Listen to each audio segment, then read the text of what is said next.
Okay, so before we start this video, I'd like to bring up a quick disclaimer. Things in this video get fairly nasty, so if you're squeamish, you might want to avoid this one. But it is quite interesting, so it's up to you. Let's check out the footage.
Basically, these homunculus videos, that's what they're being called, have come out of Russia recently. They're based on the idea that a long time ago, something called alchemy, which is basically science mixed with magic, could be used to create life. And so this guy claims that he is creating life using an egg and his own seaman, which is pretty disgusting already. Is there any science to it? I am no expert, but no, it's not biologically possible with modern science, which, you know, it doesn't make any logical sense. Those two animals aren't compatible in terms of breeding. You wouldn't be able to do that in a lab. But is it possible?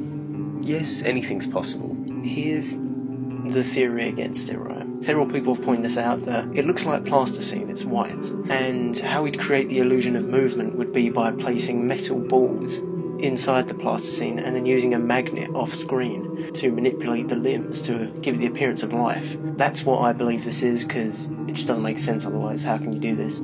I think it's a hoax. Let me know what you guys think in the comments below. Like the video if you did. I know it's gross, but hey, loads of people are digging this stuff and people are trying it for themselves. It's crazy. And if you haven't already, guys, subscribe for more creepy content.